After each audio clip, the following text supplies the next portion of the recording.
keep every day I clean my desk and it keeps getting more random junk sitting on it. All right. I have a fair share of random junk if I want to put it out. Here's a wooden bear. Oh yeah. I didn't make that. Here's a wooden rabbit I made in like year 6 or something. It's got a Lindt chocolate rabbit. Yeah. Here's a car I made back when I was in Cubs. Hey, that's pretty good. Yeah. How'd you make it? Like the like woodworking class or? No, at like Cub Scouts. Yeah. I can't remember how much I did, but I feel like I probably didn't do that much. I imagine they cut the wood for us and we probably just nailed it together and glued the wheels on or something like that. And I got other stuff. This was a gift from someone. I've got a mini bowling kit. There's all the one. I like how all your stuff is like stuff you got when you were a kid and younger, and all of my toys are like things that I got for myself as an adult.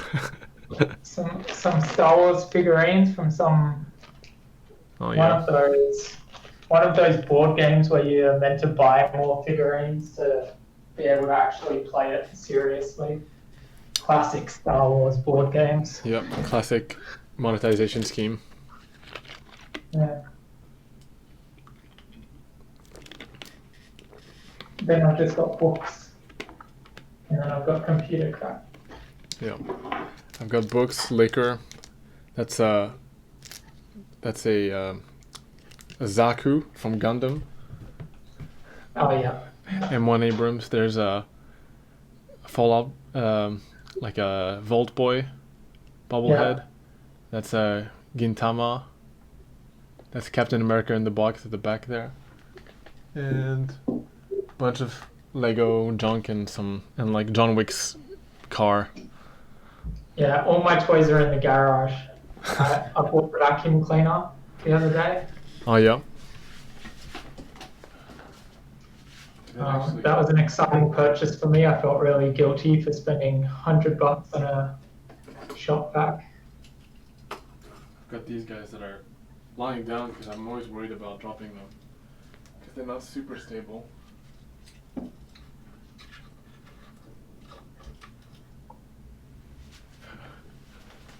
See that? That makes my shelf look so much cooler. We'll see if people in the comments can identify what those are. I'm sure they will. Cause yeah, all right. So that's a quick intro into who me and Joel are.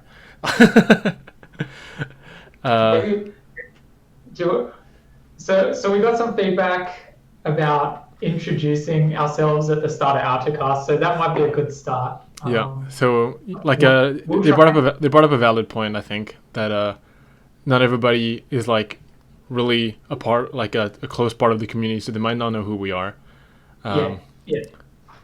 That's they will be.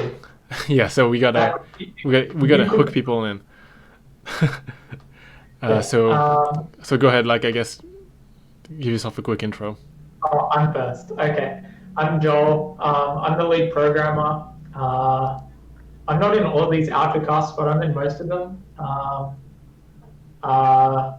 do a lot of programming, I guess. I also do stuff. So I work on the game mainly. I work on launcher and stuff as well. Yeah. I don't know what else to say. I mean that's enough. Like if we're gonna do this every time, we can be pretty quick about it. Yeah. So I'm Boramy, otherwise known as Basun in the Discord. I'm in charge of these Altacasts. That's why I'm in all of them. Kind of like the MC, I suppose. Cool kid. And I'm also the lead designer for A Township Tale. So that means anything about like how the game works, the rules and the mechanics of the game, that falls under my umbrella. And also do a lot of the concept art and the 3D art for the game as well. So I'm kind of a mix. So if you've seen any paintings and stuff like that of the game, or a lot of the environment art is also done by me. So yeah, that's who we are. And today's topic of discussion for the Altacast is cartography. And what I mean by cartography is the experience of exploration and mapping out areas. I think it's something that's been a popular thing that people want an expansion on, because there's lots of, I guess, areas where people may get lost and things like that. So it's a point that we'll be eager to tackle on, and I guess elaborate a bit here whilst we've got time to do an Altacast. A quick change to the format that we're kind of doing. The introductions of what everyone in the team's doing, it's becoming less of an important thing for us to do. What is that? Oh, is that where your cat is right now? My cat. Just... Sorry. So the point where we're... Yeah, he totally threw me a little bit.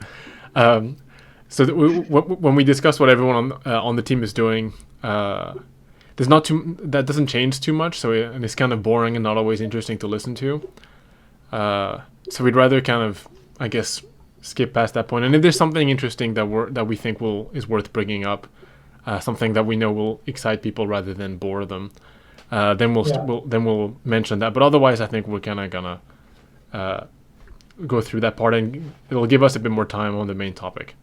Apparently, we're going to replace that time with looking at trinkets in our rooms and photos of cats. I mean, if we get new trinkets and they're worth showing, it's actually more interesting, I think, than hearing like optimizations. Doing the same. Yeah. Cool. So I guess straight to cartography. Straight to cartography. Yeah.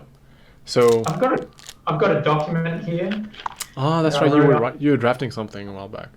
Yeah, I wrote up a whole document on the Joel vision of cartography. Yeah. Oh, we're getting details straight from the document, are we? Straight from the document. And then Boramy's got his brain. All his notes on. I mean, yeah, like so currently in the game we have map boards. They're very basic. So scattered throughout town, you can find these large map boards that display a section or maybe the entire town area of the map, or most of the playable area of the game, except for forests and caves. On this map, it's divided into regions, and you unlock the visual of that region by interacting with the map board. And so that'll reveal it for yourself, and you'll be able to see some of the key landmark icons around the area, so that maybe there's something you're interested in. This is something that's kind of neat for starting players, because it can give them a bit of a sense of direction. It can be considered difficult to orient yourself on the map, which I think is a key point of struggle. I think another good thing for new people is it kind of gives you a goal. It's kind of like, instead of just giving everyone a map, it's kind of like going, hey, there's sections, try and find those map boards, and it can incentivize a little bit of exploration around the world. Yeah. And so those, in combination with the like some of the starter objectives that every new account has, can help someone, I guess, navigate through the world and give them a bit of a purpose when they're starting out. Because there's a lot of stuff happening in town, particularly with more developed towns where everything's repaired. There's access to a lot of locations that can be confusing. So that's kind of what map boards are designed for. Now, the way map boards are made is that they're done through a very manual process. A process that, yeah, we're not entirely happy with how it's done. So we're going to be, we'd like to change that. And that's part of the reason why we haven't updated the map. We feel like maybe it's been a little too, if we're going to pay attention to the maps, let's do something better for them. And so that's kind of what this is going to be about, is to illustrate a picture of what that's going to look like when we reach that point. Some of the key objectives we want to achieve with it is having a way to cover some of the procedural environments that we have, so that maps are even more meaningful, because once someone knows their way around town, they don't need the map boards. They don't need maps in it for anything. But if someone's out in the wilds, we'd like them to have some function for it. I guess the natural thing people are probably thinking is these maps in the wild are going to have to be like some form of hand map. Like obviously map boards reaches a point where it's not overly useful to be a fixed point map. Maybe it is kind of cool, you know, sometimes you're going somewhere and you're like, oh, I need to, like at a park, you're like, I need to go to campsite C. And so you're looking at the map to work out where campsite C is or whatever. But often when we think about maps, we're thinking about like on the go, we're like, crap, where are we? Let's pull out the map. Let's work out where we are to work out our way to somewhere else. Which clearly has to introduce at least one new item to the game, which is some form of map item. But as you might imagine, that single map item kind of flows into potentially a whole bunch of new systems. So in my document here, Boramy said no stress about spoilers because everything is somewhat hypothetical and up to changing. But in my thing, I've got stuff about like inks and tell me how to say this word, Boramy, mortar and pestle. Pestle. Oh, yeah, hell yeah. And I've got reeds, like papyrus-like reeds here, which you cut and then you make into paper with a press of some sort.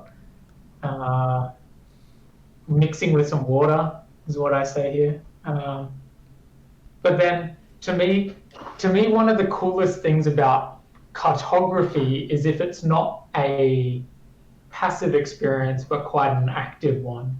So there's many games which have that fog of war sort of thing where you go around and it just fills in a map for you. Personally, I quite like the idea of some level of active interaction. I'm not sure exactly what that is. I can't remember what I wrote on this document. Like I roughly remember it. Not well enough that I think it'll sound like a good solution, like if I were to whiff off of it in my head. So I'll talk around it. Boramy didn't like the idea. I mean, I think I remember the idea was like I was not unhappy with it, but I don't remember it in enough detail to make it sound convincing to the viewer. I think you had to tap the quill onto the map where you're standing to ink in that section. So you can't just walk everywhere. You actively have to walk and ink. But then I think if you're near a landmark, a notable landmark like a Hebus tower in the forest, for instance, it would appear grayed out on the map or something, and then you would be able to ink that specifically in as well. So you could choose to leave out details or include details. And then I think where that led to was the idea that there could even be secret tunnels or something in the forest where unless you've actually found it and gone into it, you can't ink it onto the map. Yeah. So theoretically, there could start being, I don't know, there can be better quality maps. Boramy and I could both map an area, but because I've spent the time trying to find cool details, I've actually mapped in more details than he does. So if you're going to buy a map, hit me up and talk to Boramy. His maps are poor quality.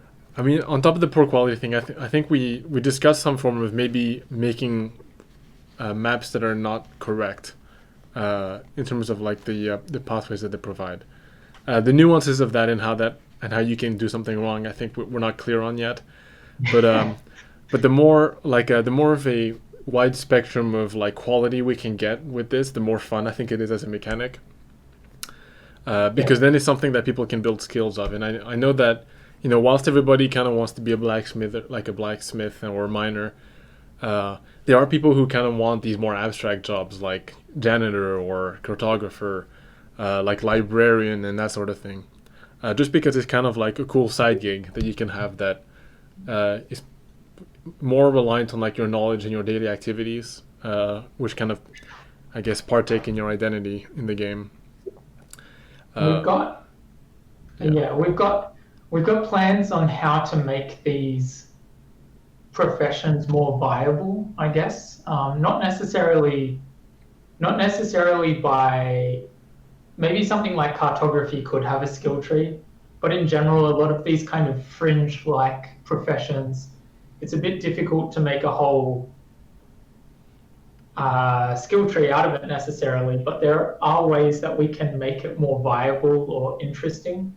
So I guess a key example is if we have all these items, if as a cartographer you want to have a compass on you, you want to have the map on you, you want to have a quill on you, maybe you even want vials of ink on you. At this point, we're taking up a lot of your inventory, and you're kind of having to choose to go all in or not at all, which might be a little bit off-putting, because obviously you still want to play the rest of the game. So one of the things we've kind of been throwing around the idea of, we're not sure exactly in which areas of the game it fits. We've talked about stuff like photography, cartography. I'm not sure if any other particular options come to mind. Fishing could maybe have something like that as well. Yeah, fishing would be a good one. To have little kits. So instead of having lots of inventory space taken up, you could get a cartography kit. And what it is it's like a special bag to some extent, where it's like a box, you can open it, and it's got docks exclusively designed for particular content. So the cartography kit exclusively has a dock that can only take a compass, can't take anything but a compass. And it's got some docks that can only take, say, quills or ink vials. And that box itself can then be stored in a single dock, in a single spot in your bag or on your belt, say. And what that allows us to do is kind of have these items that they're almost always paired together. So let's find a way to put them together and not make them take up lots of inventory space. Yeah. And I guess give me a sec, Joel. Feel free to continue, but I gotta take my laundry in because I think it's flying away.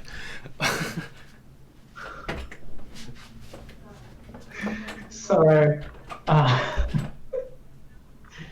I got laundry. I'll check later. Innocence, not innocence. Ignorance is bliss. Hey, what was I saying? I guess following on Boramy's example of a fishing thing is, you might have lots of different types of baits or hooks, and you don't want them to be, you don't want to take up all your bag space with these different baits. But it could be cool to have a little kit that can flick open, and it has 4 slots that can only take hooks, only can take baits or hooks or whatever. I don't know how fishing happens. Anyway, and that way you can be a fisherman or fisherwoman or fisher whatever, and not have to worry about taking up your whole bag space with everything.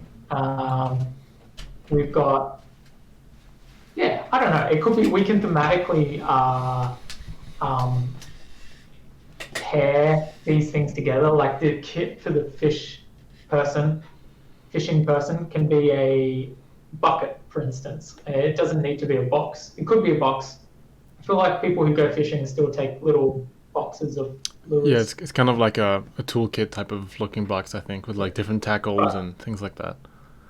But things like that, more tailored inventory, I guess. And you can see we've already gotten a little bit in that direction with stuff like the ore bags and the woodcut wedge bags, but it's not, I don't know, it's not as exclusive. Like those are not as exclusive as like the kits that we're talking about. Yeah. With these kits, it's kind of, if you just want a compass, it's not worth having this kit because it's inconvenient to like take out a kit, open it up, grab out the compass. But if you're really going into cartography, then it can be a real space saver. And the difference, I guess, is that it takes up one inventory slot, right? Yeah. Yeah. So it's not something that you've hard crafted into your bag. It's something that you can kind of slot in there in one of your inventories. So technically, you can attach a side pouch to your bag and then put your kit in there. And that kind of gives you extra space. So it's a much more efficient way to store very specific items. It would be cool to have other, I don't know, obviously we can delve into a world of attachments with these things. It could be cool to have like an arm that can stick out of your bag and hold a compass or something. So I can permanently have a compass kind of in front of me. Yeah. And maybe as the game develops, there could be all sorts of things that might be convenient to see in front of you. Like maybe a thermometer can fit there. So when you're going in the mines into the magma layers, you can start going, oh, it's getting hot. Like, let's be careful. Or you can pretty much have the equivalent of your the little cave bird thing that people like, the canary. Tweet when canary. The oxygen's going down. Yeah.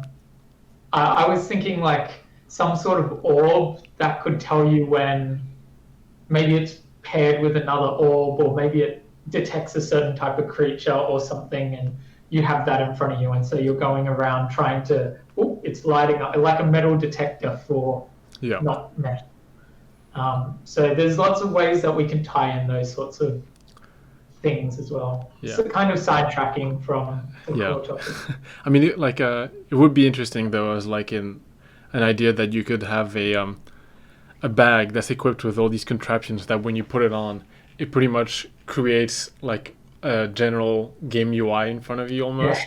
Display shows your I think that'd be kind of like, if there's a way that you could still interact without like hitting your own inventory, I guess. There's a ring around there where it's got like a friend icon that spins on the ring depending on which direction they are.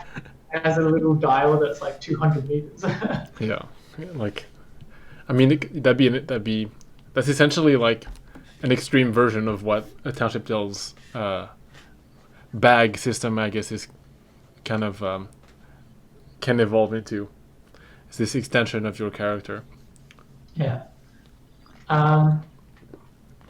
We've got kind of in our discussions for cartography, we've talked about the idea of like copying maps. There's pros and cons to this whole conversation of copying, because it's, to some extent, maybe you can only copy originals or something. So maybe I could make an original map and I could copy it to distribute it, but other people can't copy it. So it's still kind of my intellectual property, if you will. There's discussions to be had there. Yeah. Obviously, maps would only copy what's on the map. So if I've missed something or I've done something wrong somehow, then me copying that map might be like, it could become the official map to everyone, but it's like completely lacking information or has something wrong on it or whatever. And then someone notices a mistake, but it's like, we're going to have to roll out all these new copies of the map to correct this mistake that everyone has. That'd be sick. Like when we have housing and you like you get a newsletter, it's like updated map of the week from Cartographer Joel. Go to town hall for the. Yeah, there's a recall on all the maps because you marked something wrong. It could be cool if. Yeah, I don't know. There's a way to update maps, or maybe wipe them so that you're not wasting or like recycle paper to some extent. I mean, even just sending maps by mail would be cool. Like, you don't have to replace the old one. You could just send a new one and they can update it themselves. Yeah, but I'm caring about the environment. Yeah. I'm also thinking like paper's biodegradable. It's fine.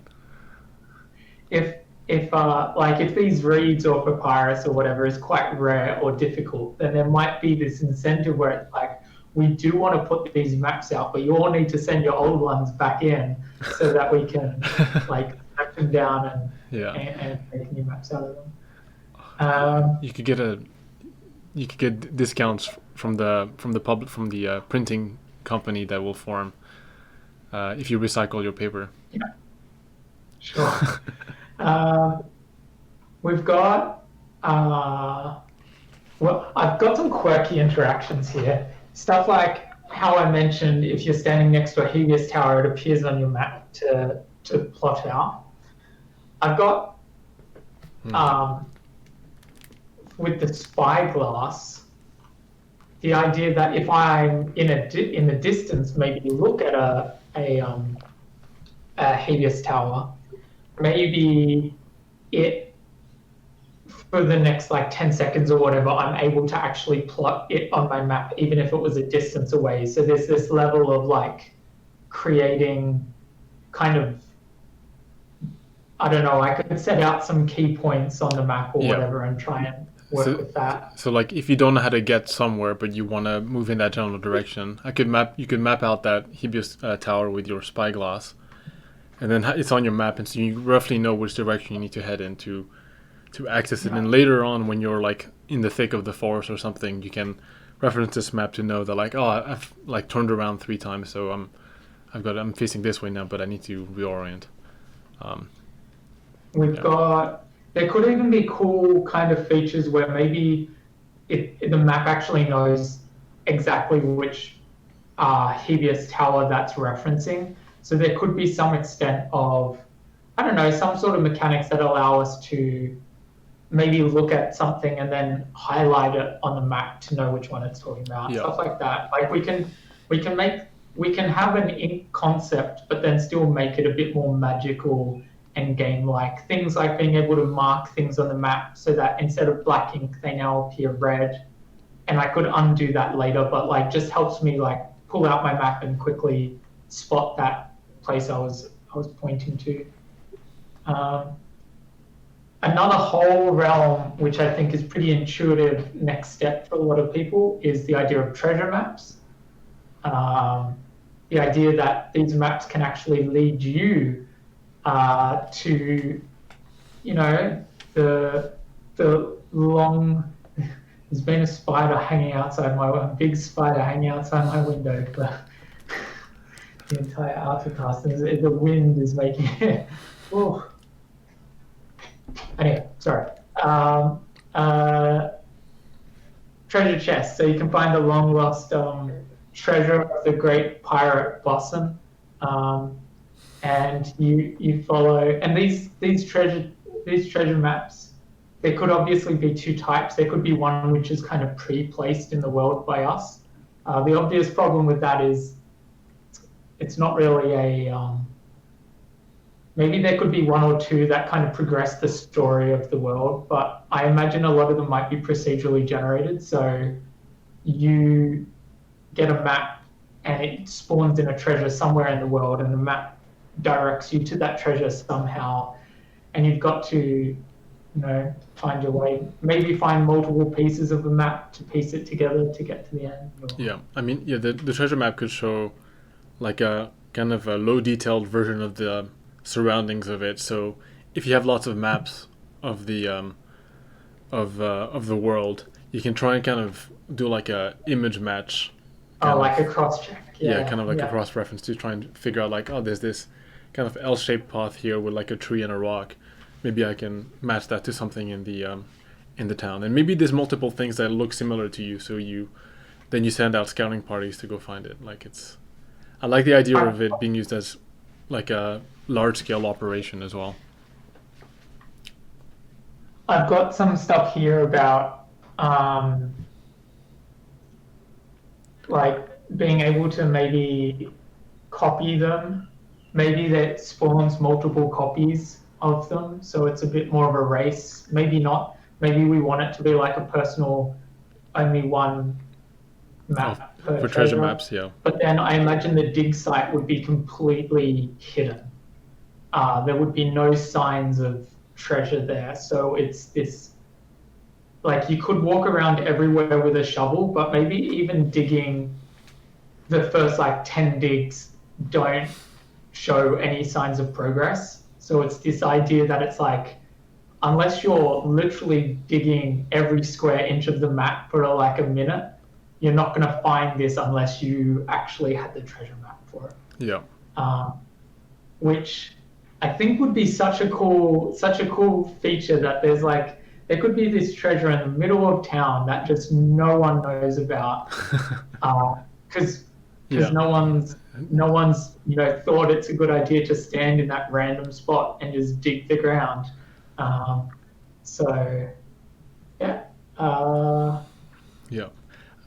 Another thing I remember that we talked about with the map idea is the role of vantage points with maps. It's a pretty classic thing, like reaching the high point in the world, and then you get this mind explosion of like, oh, now I know where everything is, and so your map gets filled. For our system, what we had envisioned is that when you're at these vantage points, like a Hebrews Tower or up like up to a specific, like quite defined location, doing the exploration tap on your map to reveal the area reveals a larger area around you, so that there is an advantage for cartographers to seek out these points and use that as a way to create their maps. When I was talking about tapping the tower earlier, I was saying if I was standing at the foot of the tower, just like the foot of anything, I don't know, standing at the mine shaft, I'm near it so I can tap it. But yeah, Boramy's talking about like the passive map, not the icon of the tower, but the passive map around. When you tap, it might be a 5-meter radius or something. But yeah, standing at the top of this tower could be like a 50-meter radius. So it's like, bam. If you're a cartographer doing the forest, you'll be like, before we do anything, let's hit up all these towers, because that's going to save me winding my way through the forest. It's going to do big blotches at once, and then I can see where I'm missing points, and I can specifically try and travel to those points to fill in the gaps. And it would definitely add a bit of a,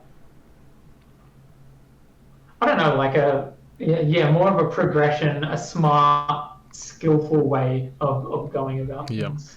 And it also kind of eases people into the map making process. Like if in a portion of the forest that has lots of these vantage points, you can map out quite easily. But then we might have like forests that are like the layout is fairly confusing and there aren't any of those landmarks. So that's when you need to be a skilled cartographer to try and map that out well, like purely using what you've got around you.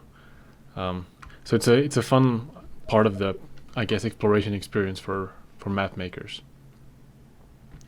I've also, just back on treasure chest quickly, these sorts of things are always a bit funny. I've got festive treasures as a heading here. And that's it? Which I reckon is an awesome idea. Like, kind of things, maybe treasure maps that have like a time limit, like you have until the end of Christmas to find this treasure or whatever. And it could, it's full of candy canes and whatever, I don't know. But it could be,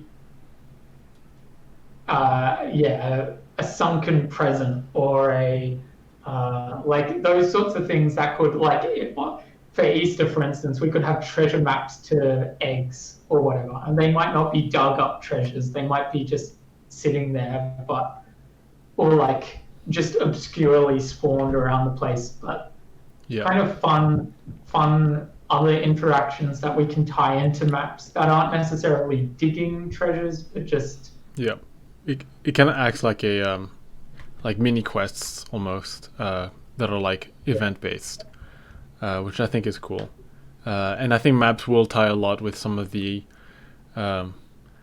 future ideas we have for kind of quests and how players kind of organize that. I think maps could also tie into kind of your understanding of the town and the world as well. Like we could have pre-made maps which could be like a version of the town map, for instance, which has a secret passageway on it or something like that.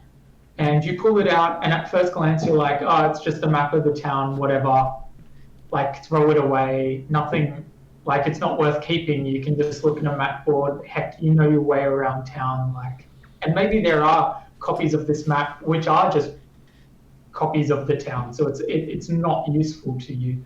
But then there could be rare ones which also contain this secret passageway, and suddenly you could be aware, like you could look at this and go, wait a second, I didn't know there was this weird thing near the blacksmith or whatever. So you go there and you go, wait a second, actually no one's ever seen this before because it's quite obscure, but now I've discovered a secret tunnel in the town and I can keep this to myself. I'm going to burn this map. I'm not going to tell anyone. Or I could show people this. I could start adding it to my maps. Like if I enter the tunnel, then it becomes available to plot onto my own maps. But stuff like that to me is a really cool way to discover features of the town as well, if you haven't discovered it already.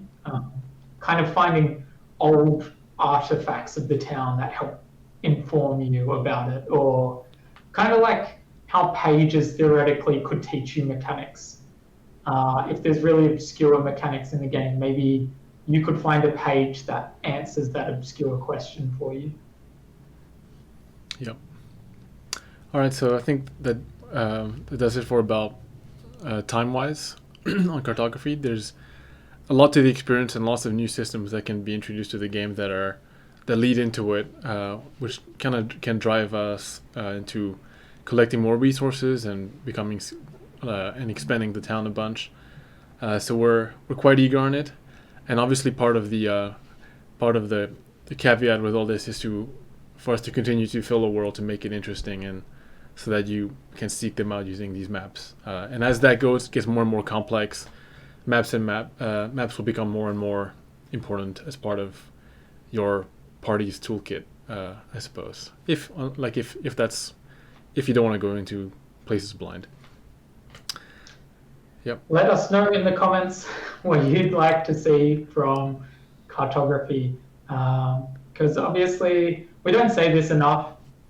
We like to hear your thoughts, so drop them in the comments. Same goes with every Altacast. If you have thoughts or feedback about whatever we've talked about, let us know, because as you can tell, we've got notes and stuff and we've got ideas, but these things are still very flexible, still very capable of being changed.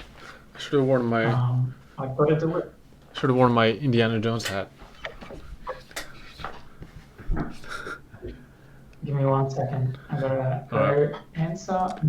Yep. So all right. So next up, folks, we're going to be doing the Q&A, answering your questions. And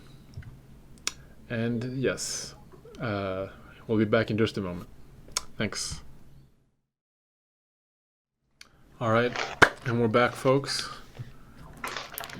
for the Q&A section. Where we answer your questions that you've asked us in the link in the description.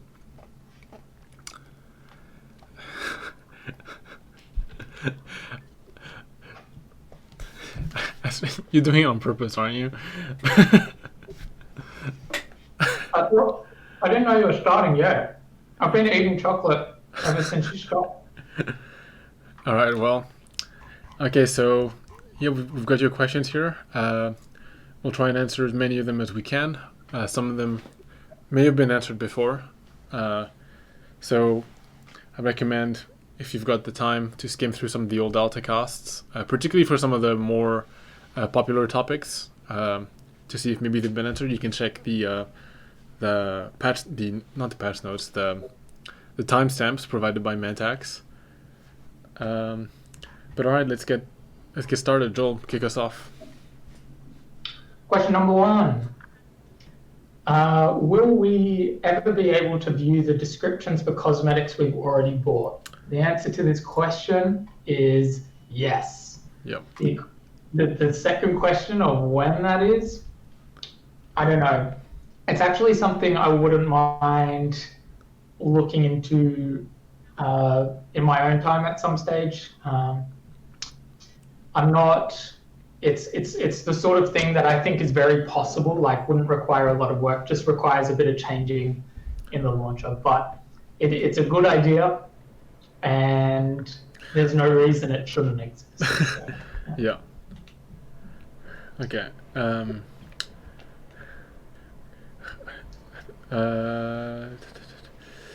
Too slow. Another question about cosmetics. When can we play dress up? We've talked about having a feature in houses.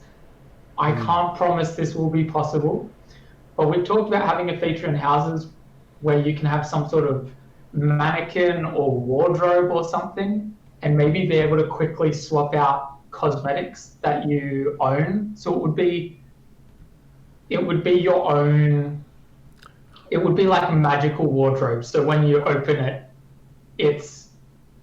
maybe it only shows your wardrobe. No matter if Boramy opens it, it shows his wardrobe like it. So and then maybe in the customization editor, I can actually, maybe it's my presets in there or something, I don't know, so I can quickly swap in my own house without having to go to the cosmetics house. Yeah. Does that answer the question of when can we play dress up? I hope so. Yeah. I mean, I think it'd be cool to be able to see other people's outfits as well. It's kind of a nice way to show off your clothing collection. Yeah. Yeah. Do you have any more? What's the next question, Boramy? Do you have plans to make weapons capable of impaling the ground for more dramatic aftermath, like what we will see in the combat trials? We kind of have plans. Like, weapon physics is a tough thing to tackle. There are a lot of moving parts in our game that make it challenging. But it's something. But we've always wanted to embed our axes into stuff and like pierce your weapon into the thing. I briefly looked at how shovels worked to see how transferable it was. It kind of is, but shovels do a lot of other like funky stuff as well, which aren't required for this sort of thing. So maybe we will see it, and maybe we'll have a good reason for why you would want to do that as well, rather than just aesthetic purposes.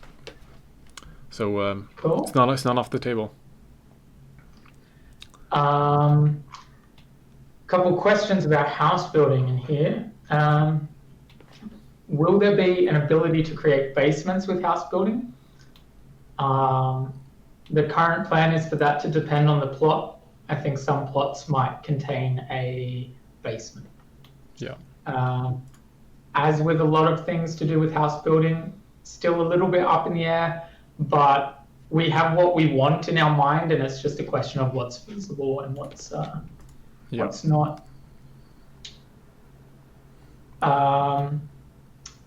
I feel like we answered this question about whether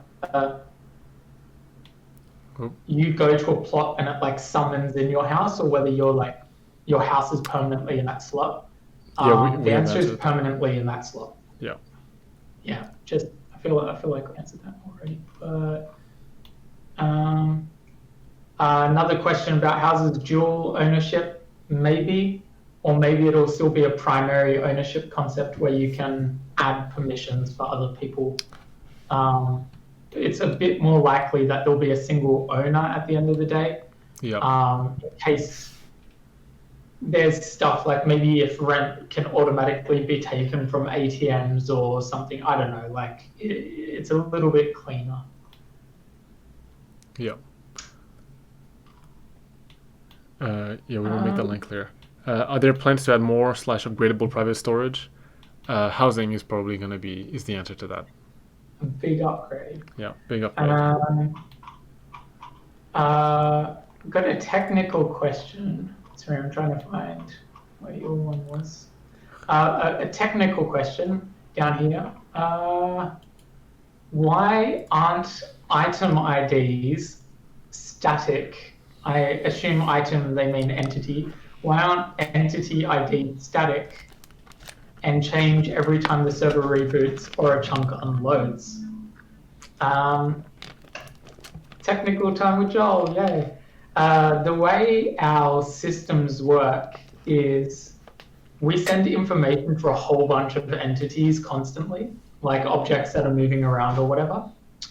And to lower bandwidth, it's simpler to send consecutive IDs or close together IDs. And that means ideally as close as possible together all the entities IDs that are loaded should be.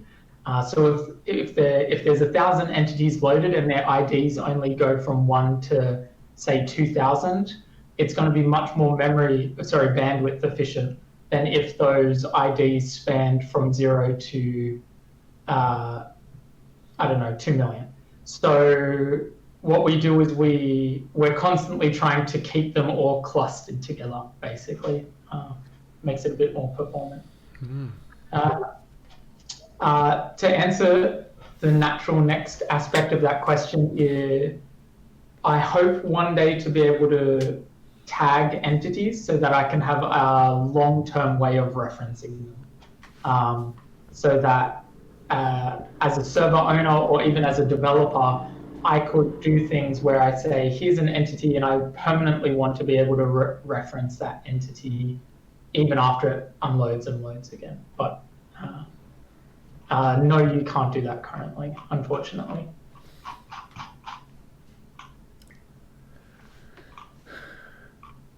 Okay, here's how do you envision a reviving mechanic in the game?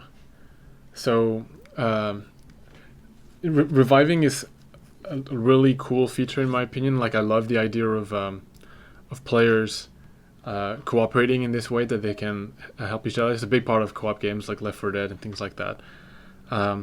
So it would pretty much have players enter more of a downed state after death, and then or after their health is depleted, and then players interact with the ghostly remains of the player to bring them back into the realm.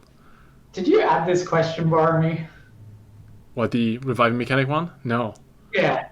Has anyone ever talked about reviving other than you? No. Why, did you want to talk about reviving?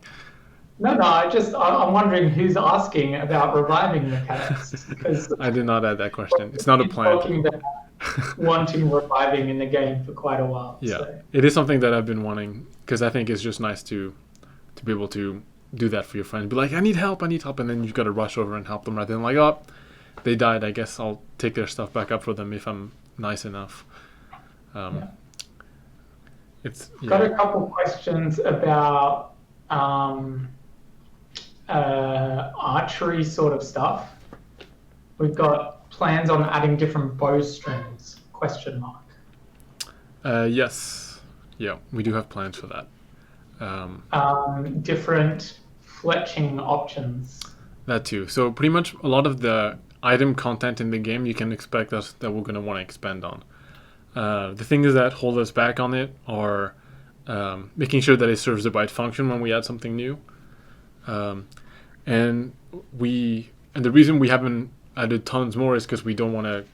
It's again goes back to the linear progress versus like parallel progress. We want to go parallel, which means we need more systems, rather than just continually giving you better and better and better things in the same degree. Like there's only so accurate an arrow that you want from fletching. So we'd rather have different fletchings do something else for your arrow. Will tapping be a feature in the future? Tapping like just tapping stuff, or like tapping tapping trees? Oh, okay. I was thinking, what does tapping mean? And I was thinking, in metalwork, you can tap some metal so that a screw can go into it. But I guess tapping trees, it's probably tapping trees is what they mean. Yeah, I mean it's not out of the question at all. Like it's a fun gathering resource. Yeah, we've talked about that internally when we were making the forest. Tapping trees was one of the things that came up. As for tapping surfaces, like going knock knock, let me in. I totally want that. Even if we have to make it like even if it doesn't work on every surface and we have to make it like a specific mechanic for doors or something, I still think it would be awesome to like be able someone to knocking on knock. your door. Yeah, it'd be creepy, like middle of the night, someone's knocking. And in the tavern on the table, you can tap just to annoy everyone.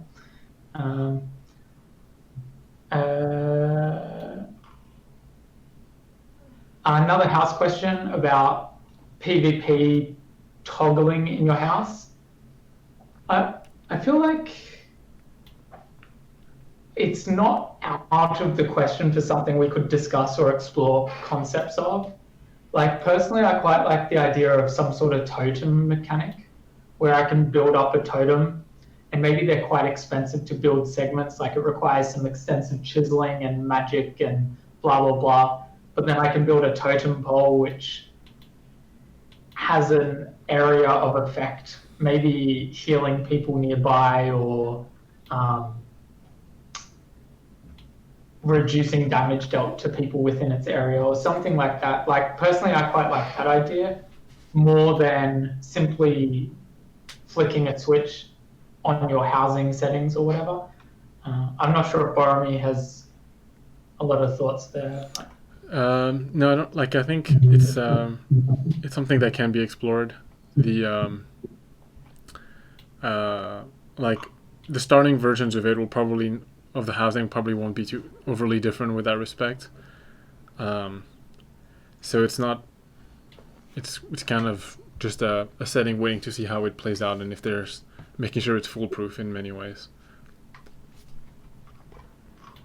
Got a couple magic. Will fishing ever be added? We kind of answered this earlier in the Altacast. Yes, we want to put fishing in.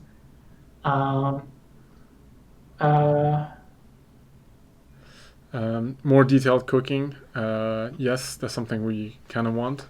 We just want to make sure that there's the right level of skill to do with cooking rather than just cutting things and putting them in a box.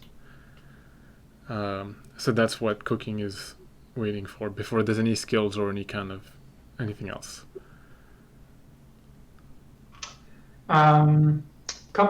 Couple magic questions. Someone asked about like a homing air slash. Could be cool. Could be a cool next like upgrade to the thing. As you might be aware, we haven't done any like updates at all really to the skill trees since they first came out. It's the sort of thing where it would be really cool for existing players, but it probably wouldn't add a whole bunch to new players just yet to extend the skill trees until we have more gameplay for it to add to. But personally, I think a homing air slash would be a cool next tier.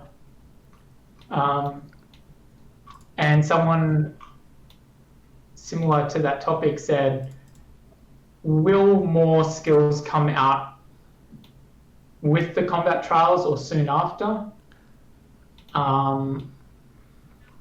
Probably not. No, probably not. Like right now, I think like even though players are like right now they're kind of roughly balanced for what the current skill sets are as far as the trials go. They're not so impossibly hard that you'll be highly dependent on them. I think that kind of like extreme requirement is for a bit later game compared to where the trials currently fit in the progression line. As a team, we're like hella bogged down right now. Like everyone is very stretched thin. So I think it's a bit tough for us we have to like really focus on what we think is absolutely key to be spending our time on. Like personally, I would rather see, say, new enemies or I don't know. Well, I'm not going to say too much. I'd rather see new enemies, for instance, than new skills at this point. And that's obviously my personal opinion, and I'm sure many players would rather the other way around. But as a team, we just need to kind of put our heads together and think about where to best spend our time. And obviously that's being spent on things like house building and optimizations and currently the trials. Yeah, I would like to see a lot enemies as well. That's my main. That's the thing that I'd love to just spend like my off time working on is that sort of thing. This is a very specific Magic question, so I'm gonna say right now we're not going to confirm or deny any Magic stuff until we're even working on Magic. When Magic is a thing, can I seal my sword into a knife? I don't know what that means, like shrink some sort of magic, smallen my sword so that it's lighter when I am just carrying it, and then transform it when I want it. And it will expand into the big sword.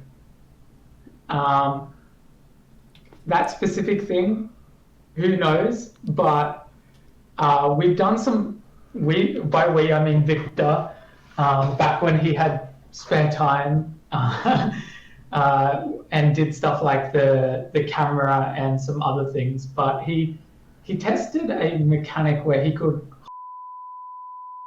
and it would, you explode into particles. It would do the reverse. It would like, and then he could, and then close his fist, and really like quite a cool thing. I don't know why is Boramy crying. Boramy can cut this out if he wants to. But yeah, it's a big can of worms. It's an example. Sorry? It's a big can of worms. People are going to want it. Yeah. But to me, it's an example of not necessarily something that's going to come in the game. Maybe that doesn't fit into exactly where we want to go with Magic in the future, but it's an example of kind of the cool, quirky ways that we can manipulate how you see or interact with your. To me, the coolest like example use case of that was with where he would that skill to a shoot and then like it's just really interesting. Whether we'll see any of these specific mechanics is so unknown at this point. I'm half expecting Boramy to just bleep out. We'll see how I feel about it over time. I'll just let your emotions kind of like see if people can understand what you were saying from that. But yeah, the point is, yes, there are lots of really cool concepts that can come out of this. You know, the world is our oyster in that regard, but it's just got to be a matter of what's balanced, what feels fair, what are mechanics that, like, we obviously don't want mechanics that literally everyone is like, I need that. Like, I want, because otherwise it stops being special. So, yeah. Do we want to do one or two more, or we've got 10 minutes. Cool. So many Magic questions. I'm just going to keep this one short. When can I make my sword do lightning stuff? Maybe one day. So just same goes. I'm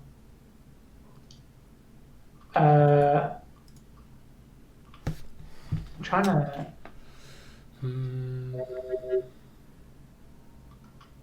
There's lots of questions.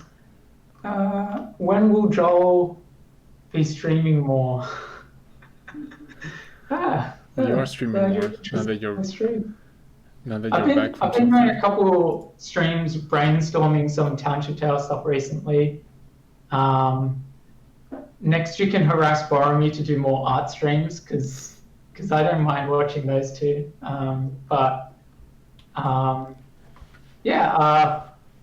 That's been happening a little bit more recently. Again, time-wise, I'm just don't have a lot, so these things can be difficult. Yeah. Here's a question I like. Will there be a new form of healing soon? Instead of auto regen, you can find leaves on the ground to make crude bandages, and later on use cloth to make better bandages that you can wrap around your arms to heal you. Maybe even wrap them around a teammate's arm for double the healing to incite teamwork. Yes, like I'm personally a huge fan of healing items. The auto regen thing is a bit of a softcore feature for Township Tale. Like it's a very approachable way of like for someone to kind of get into the game. The no read like I'd love like maybe soon we'll have like a server setting where you can disable auto regen. And then these kinds of items will be especially important, and every bit of healing will be great. That's the Township Tale that I want to play personally, is the one where there's no auto regen, because then you do get into like these tense situations where everybody's low health and you're still trying to travel through the caves and collecting whatever resources you can to mitigate that. So I think you can count like we're going to keep having healing items. The interaction of wrapping bandages is something that I know Joel has been wanting for a while. I just as a general mechanic, I want to see wrapping for bandages, for your handles, for your torches. Like wrapping to me is just such an essential mechanic that we don't have yet. Yeah. That we don't have yet. It's a nice, very unique to VR thing, and it's kind of like in a lot of games, like the wrapping animation is kind of like the timer it takes for the heal to kick in. You hold down E and it does this animation. So for VR, it's cool where it can kind of be like controlled by your physical input and like how like maybe if you're bad at bandage, like we can introduce like levels of precision to it where maybe you can do it really fast, but it's like a poor quality bandage. There could be an aspect of like the bandage twisting or whatever, and you got to keep it proper to like not, and then you got to cut it with your teeth. But yeah, the idea that if you just do this, then maybe you use the bandage, but it's like a crappy heal, or it doesn't do the job or whatever. There's lots of stuff for us to explore there, and Township Tale is a survival game to some extent, or it's the direction that we want to head. And yeah, automatic healing is a very funny mechanic. It just completely kills the value to healing, really. Like there's maybe some really like desperate situations where you need that quick heal, like that kind of support healer mechanic, but it just means stuff like red mushrooms right now are practically useless because you're very rarely in the middle of combat eating a red mushroom, and then once you're out of combat you're regenerating to full health. So and there's lots of incentives to just remove yourself from the fight rather than keep fighting, and removing and like pulling all the way out from the fight pretty much lets you get out safe. So it's like here you're still not out of the woods once you've left the combat, once you've left the fight, which is cool. Okay. We still have time. One more question. Oh, actually, this is a quick one. Possibility of Outer or Township Tale merch? Yes, we have said this. Yes, we've said yes to this so many times, but we still haven't done this. It will be a big announcement. I'm going to jump for joy. I'm going to cry from happiness when this happens. But no, we don't have a merch store yet. Also, your idea for a merch, whoever wrote this question, a drawing of the climbing tower, cut down the middle as a poster. I like it. Cut down the middle. middle. I will drop money on. I don't know. I think just, I don't know.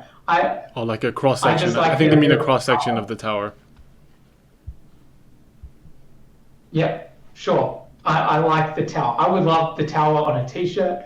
I'd love the tower on a poster. this wall behind me is just waiting for actually cool. acoustic panels, but also posters. I will start wearing t-shirts. I will buy the Shmichi plushies. We just need to work out how to the logistics of it as a company. And as mentioned, we're all pressed for time, and it's a difficult thing because we need to find the right balance where it's a good business thing to invest time in. Like, it's not a waste of time business wise, but also not stupid expensive. Like, we don't want to find just anything, mark it up, whatever, to make it smart business wise, but then it ends up being stupid expensive. So yeah, there's a bit of work to it, bit of logistic stuff, and then there's the whole time of finding this, organizing this, designing these shirts or posters or whatever, and yeah, but yes. All right. And what's that? Any more? Do you have one more you want to answer? Or?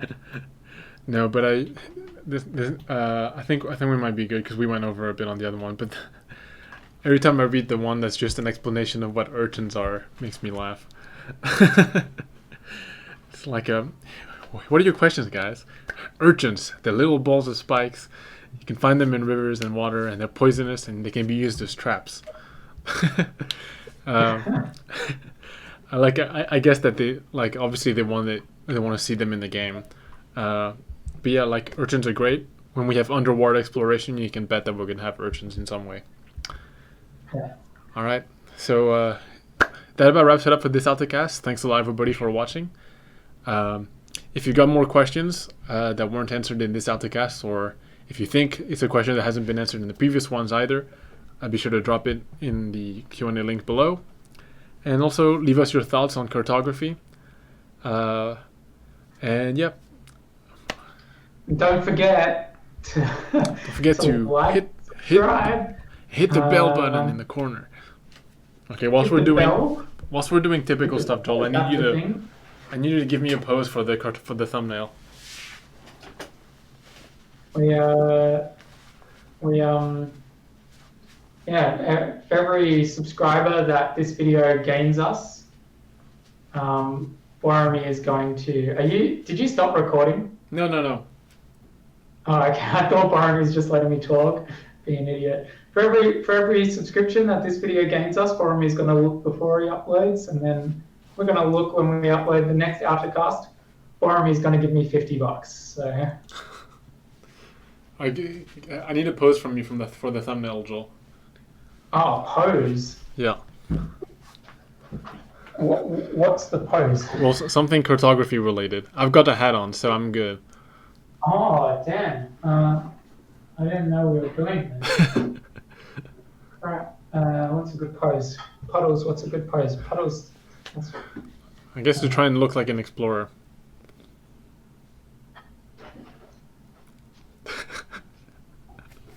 Wait, I've got to make a mountain quickly. Yeah, I'm just gonna. Just wait, I'm making a mountain. It's my mountain. Let me cover that up so it looks more consistent. And then this is. Is that good? Can you work with that? Yeah, I can work with that. Sure, I'm sure I can.